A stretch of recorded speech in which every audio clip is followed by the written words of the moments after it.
என் பேர் சக்திமணி, சிவகங்கை மாவட்டம் திருப்பத்தூர்னா. இந்த மாடு பேர் குட்டை. இது எங்கள் ஐயாட்ட கிடந்துச்சு. இப்போ கொண்டு வந்து நான் தான் பார்த்துக்கிறேன்.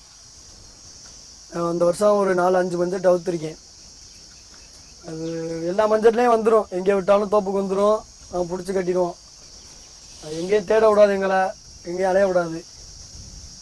அவ்வளோ நாங்கள் எங்கேயும் தேடினதும் கிடையாது. இந்த மாடை நம்ம வீட்டில் இது ஒரு பிள்ளை மாதிரி ரொம்ப இதுவாக பிரியமாக வளர்க்குறோம்.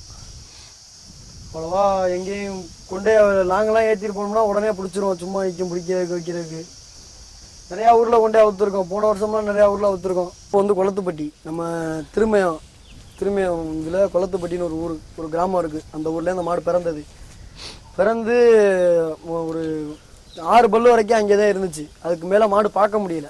6 பல்ல பார்க்க முடியலனால நாங்கள் ஏற்றிட்டு வந்து இப்போ நம்ம தான் பராமரிச்சுக்கிட்டு இருக்கு ஃபுல்லாக. இப்போ மாடு சேர்ந்து ஒரு 4-5 மாதம் இருக்கும். மாடு சேர்ந்து அது கொண்டே அவுத்தான். எல்லா ஊர்லேயும் நல்லா இருந்துச்சு. கன்றமாணிக்கத்தில் தான் குட்டைன்னு பேர் வெளியில் தெரிஞ்சுன்னா கன்றமாணிக்கத்தில் தான். கன்றமாணிக்கத்தில் நல்லா பாய்ந்துச்சு. அதுலேருந்து இந்த மாட்டுக்கு குட்டைன்னு பேர் வச்சோம். இந்த மாடோட வளர்ச்சியே அப்படித்தான். இதுதான் இந்த மாடோட வளர்ச்சி. உங்கள் தாய் இதுக்கு மேலே கொஞ்சம் கூட இருக்கும். அந்த இந்த இந்த ப்ரீடு வந்து குட்டை வளர்ச்சி ப்ரீடு தான். அந்த புதுக்கோட்டை மாவட்டத்தில் ஃபுல்லாக மாடுமே குட்டையாகத்தே இருக்கும். அதோட ப்ரீடு தான் ஃபுல்லாக. மாடை கையில் அந்த மாடை கேட்பாங்க, தஞ்சாவூர் குட்டை மாடா அப்படின்னு கேட்பாங்க. அதெல்லாம் இல்லை, நம்ம ஏரியாவில் இந்த மாட்டு ப்ரீடு நிறைய இருக்குது. அது வேறு ப்ரீடு, இது வேறு ப்ரீடு. இது வந்து நாட்டு மாட்டில் நம்ம ஏரியா சைடில் இந்த மாதிரி ஒரு ரகம் இருக்குது. இது வந்து இவ்வளோதான் வளர்த்தி, இதுக்கு மேலே வளராது. இது உயரமே முடித்தேன். இந்த மாடு வந்து நான் ஒரு 3 வருஷமாக நம்மகிட்ட தான் இருக்குது. 3 வருஷமாக நம்ம பராமரிச்சுக்கிட்டு இருக்கோம். டெய்லியும் காலையிலையும் சாயங்காலம் தீவனம் வச்சு, வாரத்தில் ஒரு நாள் நீச்சல் போட்டு நல்லா நீட்டாக பராமரிப்போம். இது பிள்ளை மாதிரி எங்கே கொண்டே விட்டாலும் தோப்புக்கு வந்துடும். அந்த எந்த பஞ்சாயத்துமே இருக்காது, போய் தேடுறது வைக்கிறது எதுவுமே இருக்காது. நாங்கள் எவ்வளோ தூரமாக இருந்தாலும் சரி மாடை நடந்தே கொண்டு போவோம். எங்கே விட்டாலும் சாயங்காலம் மாடு வீட்டுக்கு வந்துடும். நாங்கள் இது வந்து எப்படி சொல்கிறது, ஒரு பாதை மாதிரி எங்கிட்டும் போகிற வைக்கலாம் வேலையே இல்லை. எங்கே விட்டாலும் சாயங்காலம் கட்டு வைக்க வந்துடும். அதே மாதிரி நீங்களும் பாருங்கள், இல்லை அந்த கண்ணுக்குட்டியிலேருந்து வளர்க்குறிய நடந்து பிடிச்சிட்டு போய் வளர்க்குங்க. வண்டியிலே ஏற்றிட்டு போய் மாடு பாதை தெரியாமல் சுற்றுது திரியுது, அதை நீங்கள் தான் தேடிக்கிட்டு திரியப்போ மாடை விட்டுட்டு அதை கொஞ்சம் பாருங்கள். நீங்களும் நடந்து பிடிச்சிட்டு போய் இது பண்ணுற மாதிரி பாருங்கள். எங்கே விட்டாலும் நடந்து கொண்டு விட்டாலும் வந்து இது வாடகை செலவு எதுவும் இல்லை. நான் வண்டின்னு இது வரைக்கும் செலவழிச்ச கிடையாது. அந்த மாட்டுக்கு நான் வண்டிக்கு ஏற்றிட்டு போய் செலவழிச்ச கிடையாது. எங்கேயா இருந்தாலும் நடந்தே கொண்டு போவேன். எவ்வளோ தூரமாக இருந்தாலும் நடந்து கொண்டு போனால் சாயங்காலம் மாடு வீட்டுக்கு வந்துடும். நான் கொண்டே நெடுமரம், கன்றமாணிக்கம், இங்கிட்டு குன்னக்குடி, இந்த இப்போ நேற்று கூட மினர்குடிப்பட்டியில் அவுத்தேன். மாடு சாயங்காலம் வீட்டுக்கு வந்துருச்சு. எல்லா ஊருக்கும் நடந்து கொண்டு வாங்க. அதுதான் உங்களுக்கு நம்ம பாரம்பரியம்னா நடந்து போகணும். மாடு நீங்கள் வண்டியில் ஏற்றிட்டு போய் பாதை தெரியாமல் மாறி எங்கிட்ட போகுது. நீங்கள் வந்து நடந்து கொண்டு வந்தீங்கன்னா சாயங்காலம் வீட்டுக்கு வந்து நம்ம பொறுமையாக மெஞ்சிட்டு பார்த்துட்டு நீங்கள் எப்போ வேணால் வரலாம். நீங்கள் நடந்து கொண்டு வரதே உங்களுக்கு நல்லது. நம்ம இப்போ நீங்கள் அலைச்சல், உங்களுக்கும் அலைச்சல் இல்லைல்ல, நீங்களும் தேடிட்டு திரியிறிய, எல்லாத்தையும் கொஞ்சம் பாருங்கள். ஒரு நாளைக்கு தீவனம்னு போனால் 100 ரூபா செலவாகுது ஒரு நாளைக்கு. நான் அது மாதிரி டெய்லியும் காலையில் மாட்டுக்கு தீவனம் வச்சுட்டு கொண்டே ஒரு இடத்துல நிழலில் கட்டி வைக்காலி போட்டுட்டு வந்துடுவோம். நம்ம வந்து யாருமே மாட்டுக்கிட்ட போக மாட்டாங்க. நான் ஒரு ஆள், அப்படின்னா ஒரு அண்ணன் இருக்காப்புல, அவர் வருவாப்புல மாடு பார்த்து வைக்கிறதுக்கு. நான் இல்லைன்னா 2 பேர் தான் போவோம், வேறு யாரும் போக மாட்டோம் மாட்டுக்கிட்ட. இப்போ வந்து இந்த மாட்டுக்கு எனக்கு செலவுன்னு ஒன்றுமே இல்லை. என்ன இப்போ ஒரு நாளைக்கு 100 ரூபாய்னா மாதத்துக்கு 3000 ரூபா தான் ஆகுது. அதுக்கு மேலே எனக்கு செலவு இல்லை. நான் ஒரு நாளைக்கு 400 ரூபா சம்பளம், 100 ரூபா மாட்டுக்கு தீவனம் போக மிச்ச காசு வீட்டில் வச்சு இருக்கோம்.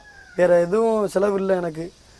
நம்ம இது மாதிரி மஞ்சட்டுக்கு 1 மாதத்துக்கு முன்னாடிலேருந்து விதை வைப்போம், பருத்தி விதை வைப்போம். அது ஏன்னா டெம்பர் இருக்கிறக்காண்டி பருத்தி விதை வைக்கிறது. வாரத்தில் ஒரு நாள் நீச்சல் போடுவோம்.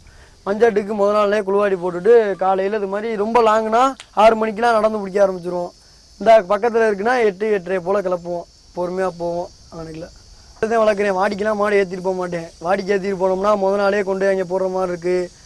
வண்டி செலவு வருது, டாட்டாய் செலவு வருது. இந்த டிடி எடுக்கணும்னு சொல்கிறாங்க, ஃபார்மாலிட்டிலாம் நிறைய இருக்குது. இந்த ஃபோட்டோ எடுக்கணுங்கிறாங்க, அதை எடுக்கணுங்கிறாங்க. நமக்கு அதெல்லாம் சரி வர மாட்டேங்குது. டோக்கன் வாங்குறது ரொம்ப கஷ்டமாக இருக்குது. அதே மாதிரி வெளிவரட்டில் வந்து ரோப்பு வச்சு அவுக்குற ரொம்ப தவிருங்க. இந்த நேற்று கூட மினர்குடிப்பேட்டில் அவுத்த மாடு வந்து நம்ம தோப்புக்கிட்ட நின்றுச்சு கயரோட. நாங்கள் பிடிச்சி கட்டி வச்சுட்டு ஃபோன் அடித்தோம். எந்த ஊர்னு கேட்டால் தஞ்சாவூர்னு சொன்னாங்க. ரோப்பு வச்சு அவுக்குறத ரொம்ப தவிருங்க. நம்ம பார்த்துட்டோம், நாங்கள் பார்த்துனாலும் நம்ம மாடு கூட தெரியுறதுனால நம்ம பிடிச்சி கட்டினோம். வேறு ஆளுக பார்த்துருந்தா என்ன பண்ணியிருப்பாங்க. பிடிச்சி கட்ட மாட்டோம். அதில் மாடு போயிருக்கு பிறகு பெரிய வெளிவரட்டு வந்துச்சுன்னா நம்ம மாடு தேடி வந்து பார்க்க வைப்பாங்க. பார்க்க வச்சா கண்டிப்பாக நாங்கள் மாடை கொண்டு வருவோம்.